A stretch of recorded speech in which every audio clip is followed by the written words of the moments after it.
I'm going to say one thing. Trump.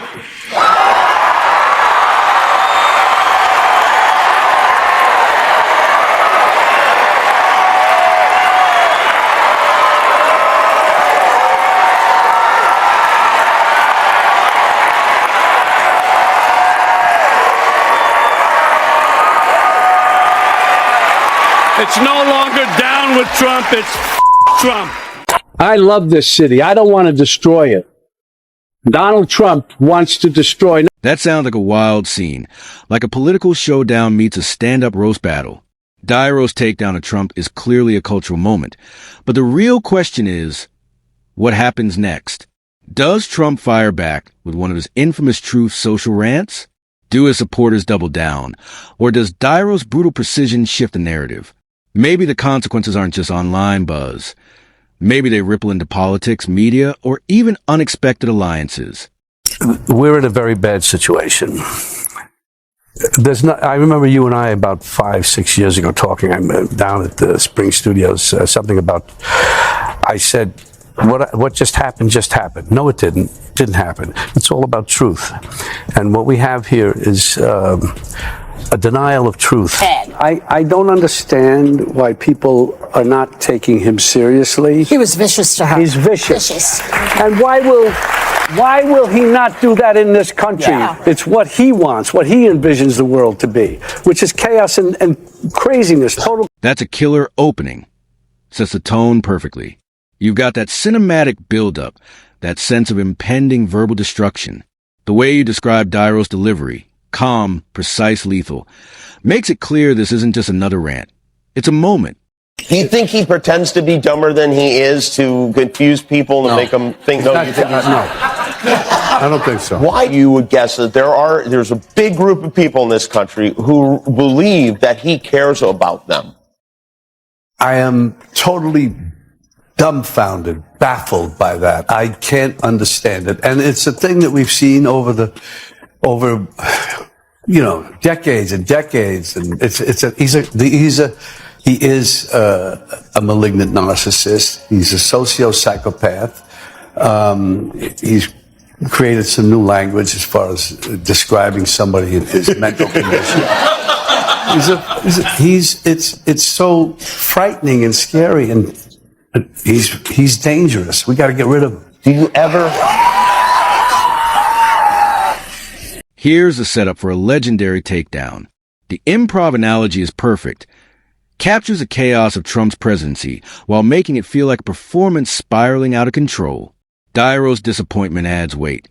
Like he's not just mocking Trump, but exposing the absurdity of it all. Want to build on this? Maybe Nairo starts layering in specific moments. Failed policies, viral gaffes. That time he held the Bible upside down. Each one hitting harder than the last. Or maybe he shifts gears, making it personal, showing how Trump's chaos affected real people. I'm going to say one thing. Fuck Trump. He leaned in. I've spent my whole career playing strong, powerful men, people who actually earn respect. He paused, then smirked.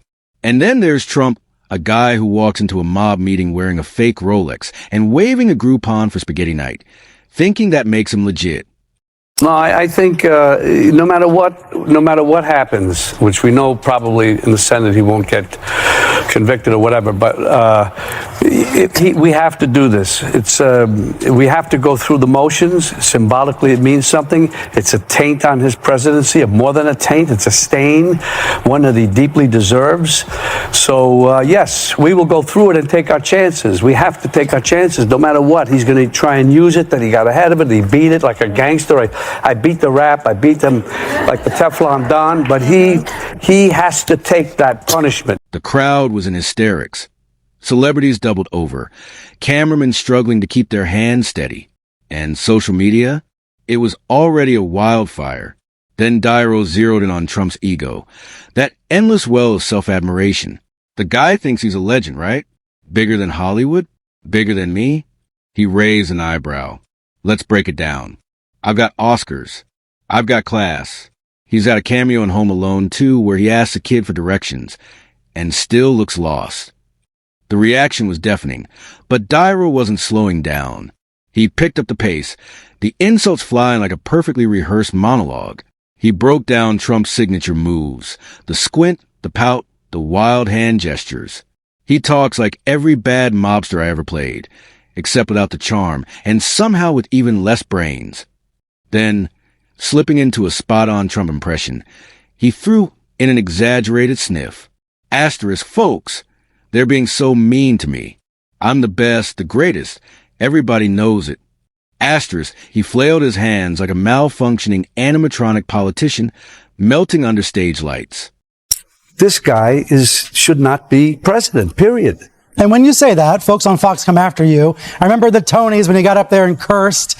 A lot of criticism of you. Fuck him. Okay, well, you know, this is cable, Sorry. so it's not an FCC violation, but it is still a Sunday morning. Well, I do wonder why you choose to go that way. Let me say something. Why do you choose to go that way? We are at a moment in our life, in this country, where this guy is like a gangster. But then came the final blow, the one that would break the internet. Niro straightened up, took a deep breath, and, with the calm confidence of a man who had seen it all, delivered his closing line. Asterisk, at the end of the day, history will remember me as one of the greatest actors of my time. Asterisk, he paused just long enough for the weight of his words to sink in. Asterisk, and Trump? He'll be remembered as a guy who lost the presidency, got banned from Twitter, and still thinks windmills cause cancer. Asterisk, the room erupted. A standing ovation, mixed with uncontrollable laughter. Cameras zoomed in on stunned faces. People whispering, asterisk, did he really just say that? Asterisk somewhere backstage. A producer frantically scrolled through FCC regulations, wondering if they had just aired the roast of the decade, live. And then, as Niro coolly stepped away from the mic, one thing was crystal clear. This wasn't just a speech. This was a knockout. But as the applause started to fade, somewhere far away, deep inside the golden halls of Mar-a-Lago, an iPhone was being gripped just a little too tight. An aide leaned in, voice low, asked sir, maybe just let this one go. Asterisk, but Trump? Let something go? Not a chance. Today we have a kind of a weird, twisted president who thinks he's a gangster, who's not even a good gangster, because this is a guy that, you know, even gangsters like honor among thieves, you shake a hand, you have your word. That's all you have. Yeah, is your word, and they have your word, and that's it. Round two was here, and it was about to be just as wild. The crowd had barely caught their breath when Robert Niro leaned into Mike, eyes sharp, expression unreadable. No build-up, no sugarcoating, just a straight, razor-sharp takedown that sent a jolt through the room. From the first sentence, it was clear. This wasn't going to be one of those polished Hollywood speeches where people throw out safe, carefully worded jabs. No, Niro wasn't here to dance around the truth. He had come prepared, and his target? Oh, it was locked in.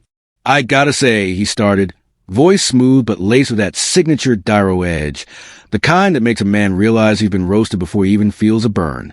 I've played a lot of tough guys in my career. And just like that, the next round had begun. Hearing what Mueller is going to say. Well, and I doubt that Mueller does as good a Mueller as you do. Oh, wow. I mean, he's only Robert Mueller. You're Bobby De Niro. I'm hoping that it goes further. I don't know what'll happen, but you know, I keep saying that I don't know whether this is actually possible in reality, but where I can handcuff him and take him away in an orange jumpsuit. I've played mob bosses, boxers, politicians, guys who take control of a room just by walking into it. Niro paused, letting the silence stretch just long enough. Then, with a slow, deliberate glance around the room, he delivered the hit. And then there's Trump. The tension was thick enough to slice with a steak knife. If this guy had been in Goodfellas, he wouldn't have made it past the first 10 minutes. He'd be the loudmouth at the bar, the one who disappears before the second act. The room erupted. A-listers were doubled over, cameras flashing, and somewhere in the back, someone wheezed so hard they nearly knocked over their champagne. But Niro? He wasn't even close to done. Meanwhile, media pundits were already in a frenzy. Was it a long overdue reality check, or just more fuel for Trump's ever-burning ego bonfire? Social media was split. half celebrating Niro as the ultimate truth teller, the other half bracing for Trump's inevitable Twitter meltdown. But the real question hung in the air. Had Niro finally silenced him? Or had he just handed Trump exactly what he craved most, more attention?